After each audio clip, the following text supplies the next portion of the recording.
Hola hermanas, estamos una vez más en un devocional bíblico. Sus misioneros, la familia Delgado Rosaldo, en la Sierra Norte de Puebla y Veracruz. Y me da mucho gusto poder compartir el tema este día, sellos, cicatrices y marcas. Sellos, cicatrices y marcas. Y bueno, como punto número 1 vamos a ver las definiciones de estas 3 palabras que he dicho. Primeramente, sello.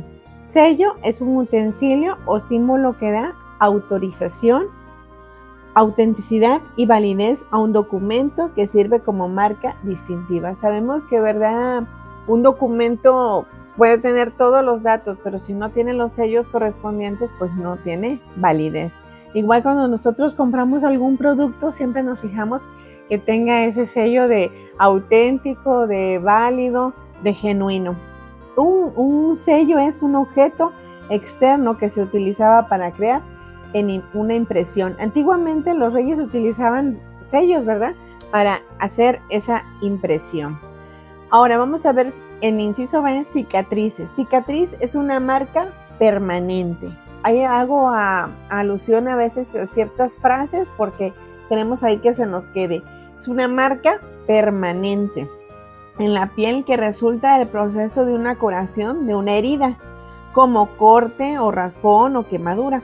Se forman cuando los bordes de la herida no cicatrizan correctamente o la lesión es lo suficientemente profunda.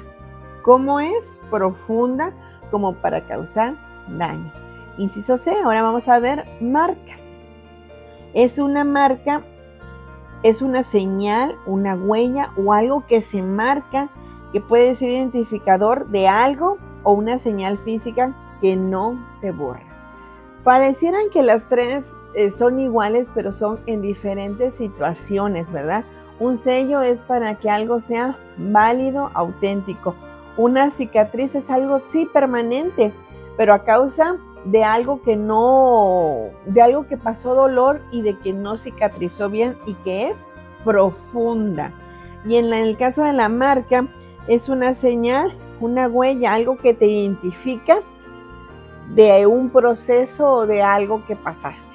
Muy bien. Entonces ahora vamos como en el segundo punto, vamos a ver qué tendrán que ver estas 3 palabras: sello, cicatrices y marcas en la vida cristiana.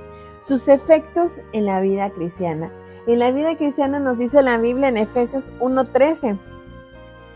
En Él, en Cristo, también vosotros, habiendo oído la palabra de verdad, el evangelio de vuestra salvación, y habiendo creído en Él, fuisteis sellados. Ahí viene la primera palabra, sellados. ¿Con qué fuimos sellados? Con el Espíritu Santo de la promesa, de que Él, lo que promete, Él lo va a cumplir y lo lleva a cabo. Pero dice que tenemos un sello, algo que nos da ¿qué? Validez, autenticidad y autorización. Nos da de ese parteaguas de que ahora ya somos ¿qué? Hijos de Dios. Y ese sello es en el inicio de nuestra vida cristiana. Es indeleble, es imborrable, por más que uno diga, ya no quiero ser cristiana, ya no quiero tener a Cristo, ya no quiero tener el sello de su Espíritu. Eso pasó al momento que uno decidió voluntariamente seguir a Cristo, voluntariamente acceder en la salvación del infierno, de lo que Él nos ha prometido a través de su sacrificio redentor. Es algo que no se puede borrar, no se puede quitar, es permanente en nuestras vidas. No se elimina, es irreversible. Dice ahí, vamos a leer el versículo 14, dice, ese sello del Espíritu Santo, ¿qué es? Si se preguntan ustedes, ¿cómo lo podemos nosotros ver o saber que ahí está? Dice, es las arras de nuestra herencia. Nosotros cuando contrajimos nupcias, ¿verdad? Hay un momento en donde uno hace con un simbolismo entregar las arras ahí frente a todos, ¿verdad? Y las arras significan que la provisión. Dios dio la provisión, la abundancia, la llenura de su Espíritu. Él nos está dando todo, el Espíritu Santo completamente nos está proveyendo su guía. Acuérdense que el Espíritu Santo nos guía, el Espíritu Santo nos enseña, el Espíritu Santo está ahí con nosotros para dirigirnos. Dice que es las arras de nuestra herencia hasta la redención de la posesión adquirida, hasta que Él nos compró y nos adquirió con su preciosa sangre. ¿Para qué hizo todo eso? Para alabanza de su gloria. Entonces, como vemos aquí el primer punto, somos sellados al inicio de nuestra vida cristiana y Él nos da esa provisión, nos da ese sello, esa provisión, esa abundancia, esa llenura de su Espíritu. Este es un acto de redención que nos da a entender que al momento de la salvación de nuestras almas se hace una impresión, un sello, una marca distintiva de propiedad. A lo mejor uno no lo ve en el momento que uno venía a lo mejor con muchos problemas, muchas situaciones, o ya simplemente había llegado al tope, o simplemente, tranquilamente, uno entendió el evangelio que nos expusieron y uno accedió por Cristo, pero no sabía uno todo lo que realmente espiritualmente estaba pasando esa impresión, ese sello, esa marca distintiva de propiedad. Trasladados, dice, al reino de su amado Hijo, de las tinieblas a su luz admirable. Entonces nos dio ese sello de propiedad y validez del acto salvador. Antiguamente, vamos a Deuteronomio 15:17, se ve que pasaba esta situación con los esclavos. Dice así: entonces tomarás una lesna y horadarás su oreja contra la puerta, y será tu siervo, ¿cuándo? Para siempre, y así también harás a tu criada. Nosotros éramos esclavos, pero esclavos del maligno. Teníamos todos nuestros miembros destinados a servirle y a hacer lo que era su voluntad. Pero cuando Cristo llegó a ese mercado de los esclavos, donde nada valía, Él nos escogió y Él nos compró. Y el precio que Él pagó fue su propia sangre.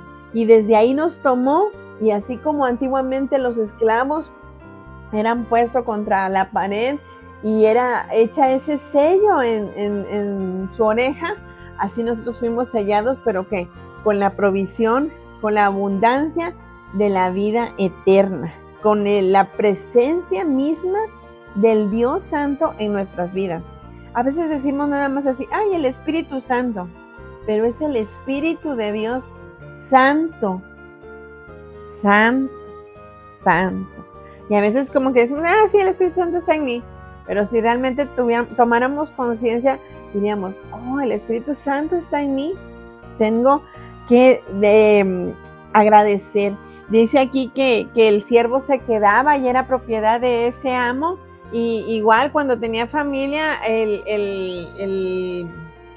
su familia podía irse, pero la cuestión era que él decía, no, puedes tú hacer este sello en mí y yo me voy a quedar a ti para servirte. Y nosotros sabemos que Él no nos tiene como un esclavo donde Él es un amo duro y tajante, sino que estamos siendo y podemos ser no solamente sus hijas, no solamente sus amigas, sino principalmente sus siervas por amor. Ahora vamos a ver en el inciso B, en la segunda definición, hablamos de cicatrices.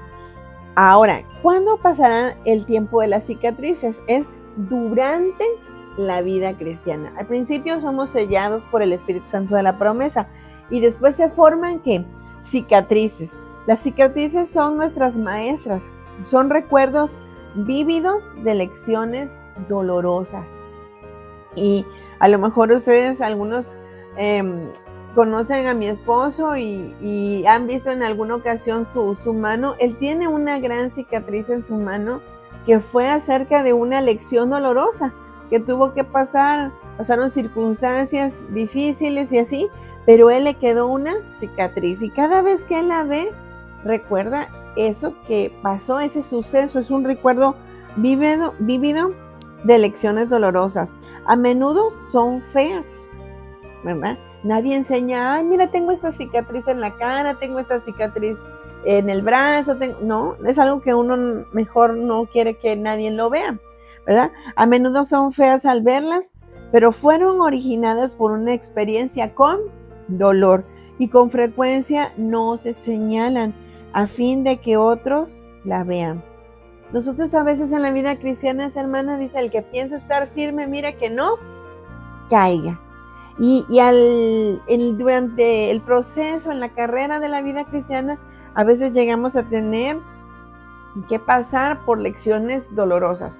No porque Dios sea malo, hay que especificarlo, sino porque nosotros tomamos decisiones que no están bajo la voluntad de Dios, la voluntad perfecta, están bajo la voluntad permisiva, y eso nos lleva a pasar, sí, Dios permite, por eso se llama voluntad permisiva, Dios permite, pero hay consecuencias. El pecado siempre traerá consecuencias, y son esas consecuencias, esas cicatrices que se ven, que están ahí, que uno quisiera que nunca hubieran pasado, que nadie las pudiera ver, pero sabemos que no es malo, hermana.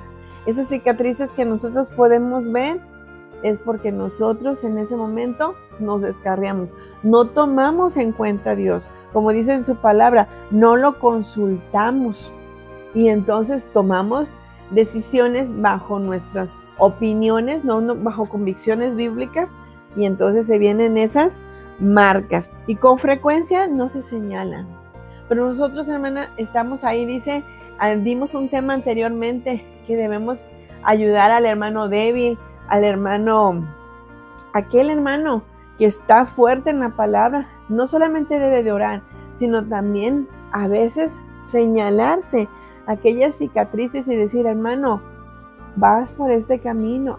Bíblicamente, en su palabra nos muestra que no vas por buen camino. Mira lo que a mí me pasó, mira esta cicatriz, yo quiero evitarte eso. Nosotros sabemos que no nos gusta enseñar nuestras cicatrices físicas, pero sí como cristianos deberíamos enseñar nuestras cicatrices en la vida cristiana, durante la vida cristiana, para que otros puedan no llegar a esa situación. Vemos en el ejemplo del Señor Jesucristo en Juan, el Evangelio de Juan, capítulo 20, versículo 25 al 27. Le dijeron, pues, los otros discípulos, al Señor hemos visto. Él les dijo, si no hubiere en sus manos la señal, en este caso dice la señal, pero eran las marcas, las cicatrices que le habían quedado, en este caso de los clavos, y metiere mi dedo en el lugar de los clavos, y metiere mi mano en su costado, no creeré. 8 días después estaban otra vez sus discípulos dentro y con ellos Tomás. Llegó Jesús estando las puertas cerradas y se puso en medio y les dijo, paz a vosotros. Luego dijo a Tomás, pon aquí tu dedo y mira mis manos. ¿Se dan cuenta? Está señalando que ya no estaban así, la sangre brotando, nada, ya estaba con un cuerpo glorificado, pero es muy probable que estaban ahí que las cicatrices que habían quedado por una herida, ¿se acuerdan cómo dijimos? Es una marca permanente y es por una profundo. Él no había pasado por una mala lección, él hizo una buena decisión, ¿verdad? Haciendo el sacrificio por nosotros. Pero él, en vez de retraerse y no enseñar esas marcas, el Señor Jesús las enseñó y le dijo, aquí vemos que dice, pon aquí tu dedo y mira mis manos y acerca tu mano y métela en mi costado y no seas incrédulo, sino creyente. Mira lo que yo hice por ti. Y eso es lo que podemos decirle a otro cristiano. Mira, así se hace en este caso cuando nosotros tomamos decisiones dolorosas. En el caso de Jesús, no regañó fuertemente a Tomás. Mirándolo a los ojos, Jesús le ofreció, ¿qué? Sus manos. Mira, Tomás, mira, hijo mío, confrontando con evidencias, alentando en lo que tocara las cicatrices y a que creyera, a que no se desviara. Las cicatrices de Cristo eran un recordatorio de su sufrimiento en la cruz por nosotros. Él se identifica con quienes en todas partes del mundo llevan esas cicatrices a causa de su fe en Cristo. ¿Se dan cuenta? Hay unas cicatrices que a veces se forman en la vida cristiana, durante la vida cristiana. ¿Por qué? Porque nosotros tomamos decisiones no bajo la voluntad de Dios y entonces vienen lecciones dolorosas y quedan cicatrices. Pero en el caso del Señor Jesús y en algunas veces cuando uno es por la causa de Cristo, por la causa de su fe en Cristo, es muy distinto. Jesús no es porque hubiera hecho algo malo, sino ¿por qué? Porque Él hizo el sacrificio expiatorio por nosotros y estaban sus marcas.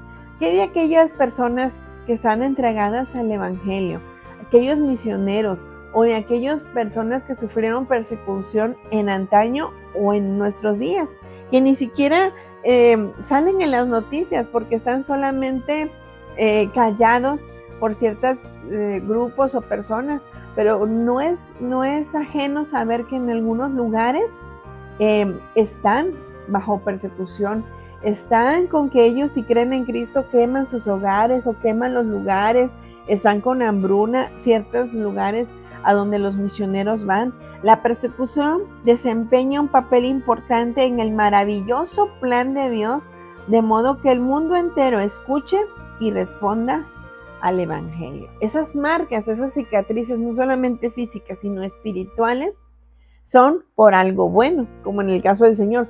Yo hice el sacrificio expiatorio. Los misioneros, personas que están entregadas al servicio de Dios o a ciertas cosas buenas, pueden tener esas cicatrices, pero por algo bueno. La Biblia nos dice en 2 Timoteo, capítulo 3, versículo 10 y 11. Pero tú has seguido mi doctrina, conducta, propósito, fe, longanimidad, amor, paciencia, persecuciones.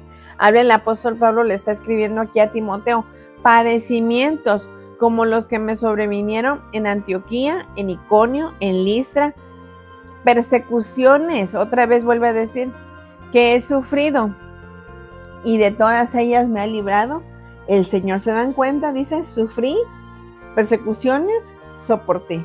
Esas cicatrices son por la causa de Cristo.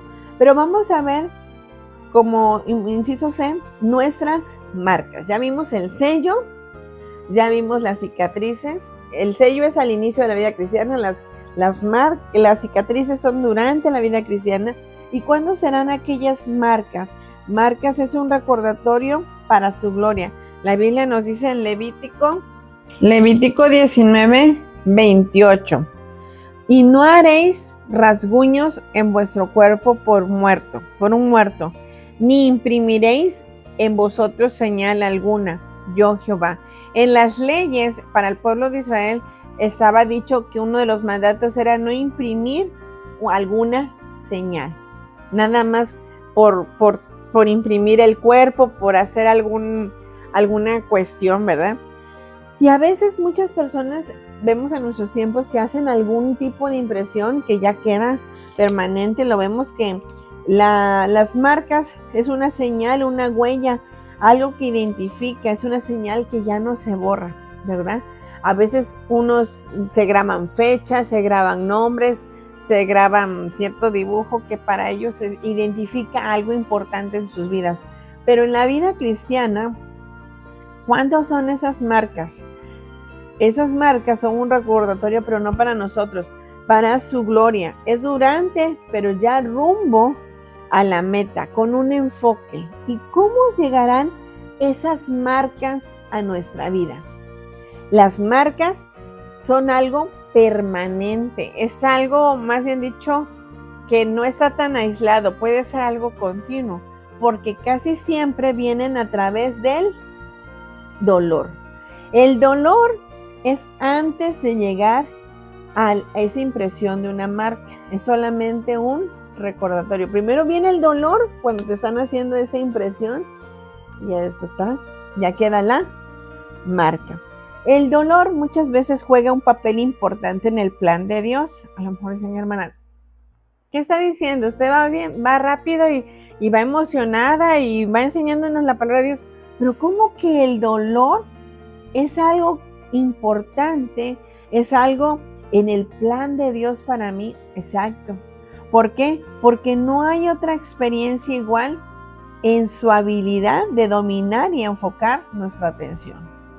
Cuando algo nos duele, sí o no nos enfocamos. Me duele el dedo, me duele la cabeza, me duele el estómago, me duele las rodillas, me duele algo. Y estamos ahí enfocadas en ese dolor. Y no solamente eso, podemos estar enfocados a aquella persona que sabemos que está en el poder quitarnos el dolor si es su voluntad. Eso hay que especificarlo. Si es su voluntad, Él puede o aliviar o quitar completamente el dolor. Entonces, ¿cómo es la manera más efectiva para llamar a Dios nuestra atención? Exactamente, con dolor. Cuando tenemos ciertas situaciones que nos duelen, y no solamente es un dolor físico, puede ser un dolor emocional, puede ser un dolor en algo, es cuando Dios... Volteamos a ver a quién, a Dios. Todo está bien, hay abundancia, nos sentimos tranquilos, nos sentimos en paz, que eso es algo interior, pero que se refleja en el exterior. Hay todo, entonces decimos, pues sí existe Dios, sí está Dios conmigo. Pero cuando hay dolor, es cuando realmente enfocamos la mirada, y esperemos que enfoquemos la mirada al lugar correcto, porque a veces miramos a todos lados, a la familia, al hospital, a ciertas cosas, pero nunca a Dios. El dolor físico puede ser de alguna larga enfermedad o de una herida repentina. Toma atención en el cuerpo humano. Si se dan cuenta, el mismo cuerpo humano, el cerebro y todo manda las señales. ¿A dónde está? Intensificándose el dolor. El cerebro envía señales a través del sistema nervioso a enfocar todos los recursos que tiene el cuerpo en la fuente del problema, ¿verdad? Y hay personas así que vivimos con ciertos dolores físicos. Algunos de ustedes saben que yo tengo ciertos dolores permanentes, pero eso está en el plan de Dios.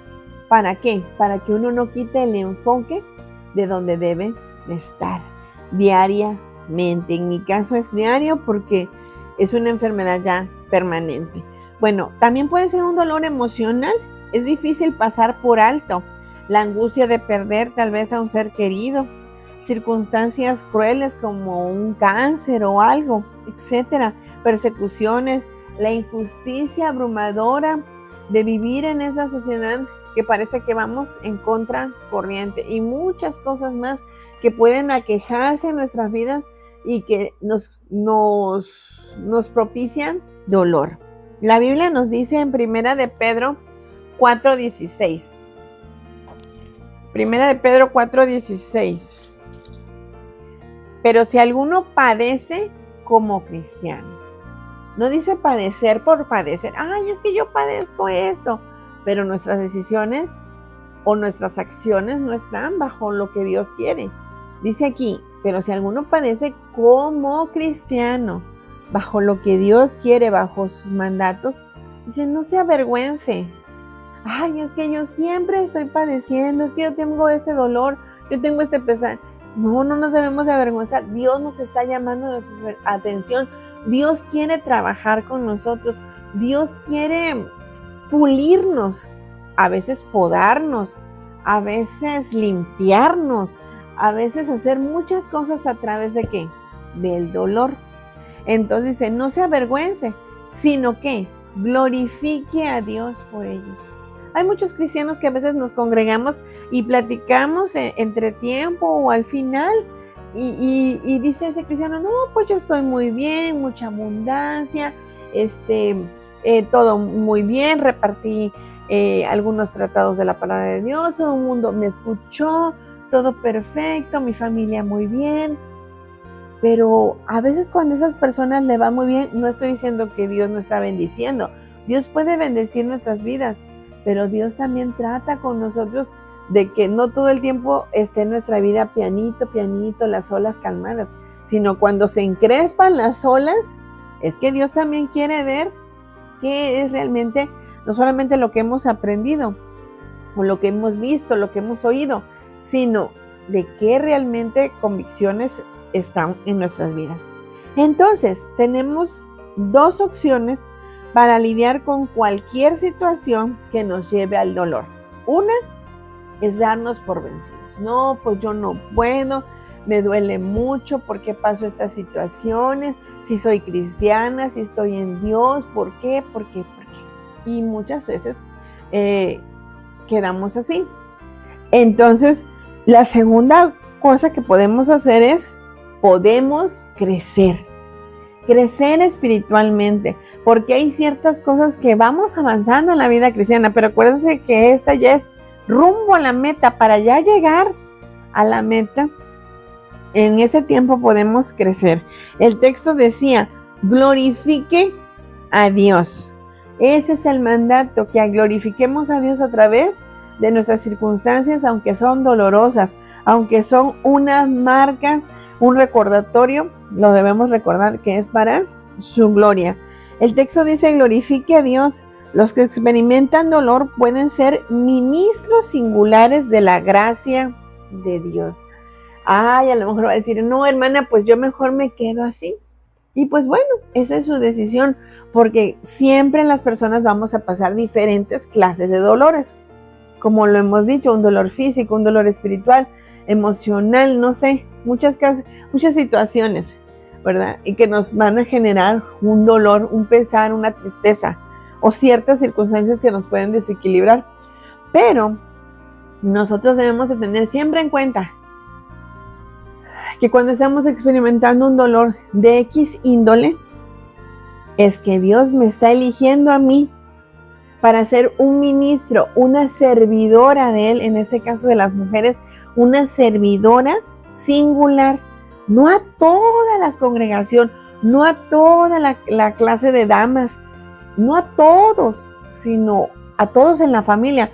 Escoge a uno para que le sirva de una manera singular en la gracia de Dios, que experimente la gracia de Dios.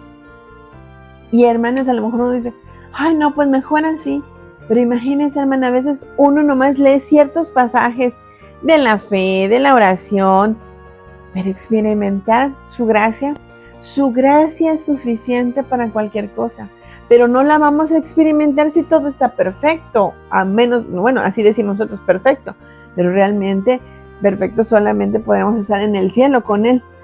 La podremos experimentar solamente a través del dolor. La Biblia nos dice, este es el último texto que vamos a ver el día de hoy, segunda a los Corintios. Creo que ya saben qué personaje vamos a hablar ahí. Segunda a los Corintios, capítulo 12, versículos 7 y 9. Y lo sabemos, lo hemos escuchado, pero pasarlo es diferente, ¿verdad? No es difícil porque Dios nos ayuda, pero una cosa es leerlo y decir, bueno, ese personaje pasó esa situación, pero saber que tienes una similitud en lo que la Biblia dice es diferente. Dice la Biblia en 2 Corintios 12, 7 al 9, y para que las grandezas de las revelaciones, en este caso el apóstol Pablo, sabemos que estamos hablando del apóstol Pablo, él era un hombre erudito, no solamente había estado bajo la secta de los fariseos, sino había sido enseñado a los pies de Gamaliel. Él era una persona instruida, pero no solamente eso, sino que después cuando él, Dios lo tomó para que fuera instrumento instrumento a los gentiles, le dio cierta, no más que capacidad, le dio cierto entendimiento, no solamente para él, para poder transmitirlo a otras personas en sus cartas paulinas, ¿verdad? Sabemos que tenemos las cartas paulinas, dice, y para que la grandeza de las revelaciones no me exaltase desmedidamente, o sea, que no se van a gloriar a él, ¿qué pasó? Me fue dado un aguijón en mi carne. Él tenía algo que le adolecía, un aguijón en su carne, en su cuerpo.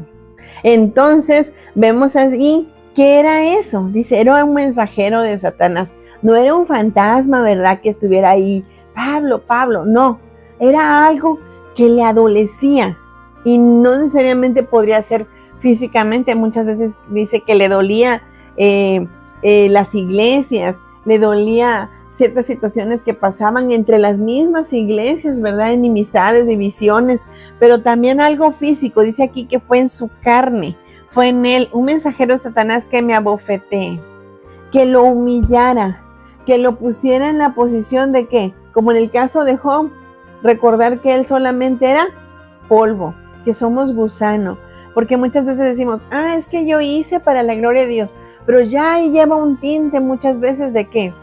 De fama, de vanagloria, de ciertas cosas que queremos que la gente nos aplauda. Y dice, me abofeté para que no me enaltezca, no haya soberbia, no haya orgullo, porque dice que Dios resiste a quienes, a los soberbios, los tiene en cierto lugar, pero da gracia a los humildes. Entonces, para que no hubiera esas cosas, había esa situación. Sabemos que muchas veces él también padecía de que en su carne, padecía de su vista, de sus ojos. Historiadores nos han dicho que él tenía una cierta enfermedad por haber visto ese encuentro en Damasco, la gloria de Dios. Y entonces, ¿qué hacía el apóstol Pablo? Dice, respecto a lo cual 3 veces le he rogado al Señor. Le rogaba, le suplicaba, le imploraba, por favor. Ahora, Pablo no era cualquier persona, era un cristiano activo, era un cristiano ferviente, sirviente de Dios, ¿verdad? Esclavo, dice. Ahora, he rogado que lo quite de mí y me ha dicho, bástate mi gracia, porque mi poder es mi poder, Pablo, no tu poder, es mi poder, y ahí ponga su nombre, se perfecciona en la debilidad. Dice, por tanto, de buena gana me gloriaré, dice Pablo. Llega a esa conclusión, más bien en mis debilidades, para que repose sobre mí el poder de Cristo. Y aquí me gustaría a ustedes que vean aquí, en donde va a ser el video, va a aparecer unas ciertas palabras, vamos a poner atención. Primeramente, en esta última cita que vamos a ver, dice, 2 Corintios 12, 7 al 9, vamos a ver la D. ¿La D de qué? De dar gloria a Dios. La D de dar gloria a Dios. Dice aquí, para que no me exaltase, me dio un aguijón, me abofeté, me humillé para que no me exaltase. Entonces, sobremanera, para que no nos exaltemos, nos vanagloriemos nosotros, ¿a quién tenemos que dar la gloria? A Dios. Esa es la primera letra, la D. La segunda letra es la O. Una oración continua, una comunión con el Padre. ¿Se acuerdan que les dije que los que estemos en el dolor vamos a ser ministradores singulares de la gracia de Dios? Dice que aquí el apóstol Pablo en el versículo 8, he rogado, he orado, he implorado, he aclamado al Señor. No es, Señor, pues te pido por esto y ya. A veces cuando algo no nos interesa, sobre todo a veces cosas, tristemente, la iglesia, cualquier persona lo va a hacer. Ahí está el pastor, ahí está su esposa, no nos interesa. Pero cuando algo nos aqueja a nosotros, a nuestra carne, a nuestra familia, ahí estamos. Una oración continua debe de ser por todo, no nomás por lo que nos conviene. Dice orar unos por otros. También va a aparecer aquí la L, la gracia es suficiente, la gracia de Dios es suficiente. La respuesta del Señor dijo, me ha dicho, bástate mi gracia. Su gracia es lo único que nos puede fortalecer a través del dolor. A veces decimos, Señor, dame fortaleza, Señor, dame sanidad, Señor, dame fe, Señor, dame, no sé, muchas cosas. Con que nos dé de su gracia, de que Él, gracia es darnos algo que no merecemos. Dice, porque por gracia, es un regalo, es un don no merecido. Así como nos dio esa gracia al momento de la salvación, nos las da también en ese tiempo de dolor. Y si la siguiente letra es una O, obedecer su voluntad. Muchas veces oramos y Señor te pido y Señor te doy gracias y Señor esto y Señor esto y Señor esto, porque siempre pedimos y pedimos y pedimos, pero nunca decimos conforme a tu voluntad. Y si lo decimos, A veces estamos pensando, sí, Señor, tu voluntad, pero yo quiero esto. Entonces, no, realmente debemos de decir su voluntad. Dice ahí en el versículo 9, por tanto, de buena gana me gloriaré. De buena gana. Esa es su voluntad. No es decir, ay, sí, es tu voluntad, pero yo ando con mi cara. De buena gana. Y como último va a aparecer aquí la R. Repose el poder de Cristo. No va a poder reposar el poder de Cristo en nosotros si no experimentamos el dolor. Muchas personas que están ministrando decimos, Señor, danos de tu poder, que pueda yo expresarlo, que yo pueda hacer grandes cosas para ti en tu voluntad. Entonces, todas esas personas que pedimos y que oramos de esa manera, vamos a tener que ser pasadas por el dolor. El dolor es dar gloria a Dios, orar una oración continua, la gracia de Dios es suficiente, obedecer su voluntad de buena gana y reposa el poder de Cristo. El dolor es nuestro camino a un nuevo crecimiento. En el caso de esta ilustración, los atletas en su entrenamiento ponen sus músculos a una cierta manera que tienen que agotarse a través de tensión y ejercicio a fin de hacerse más fuertes. A veces ponen ciertas ligas, ciertas cosas donde tiene que haber mucha tensión, mucho sufrimiento, pero es para crecer. La Biblia nos dice en Gálatas 6:17, el apóstol Pablo dice, de aquí en adelante nadie me cause molestias, porque yo traigo en mi cuerpo las marcas del Señor Jesús. Pregunta, hermanas, ¿traemos realmente ese recordatorio para darle gloria a Él y solo a Él? Recuerden, el sello, las cicatrices y las marcas. Dios le bendiga.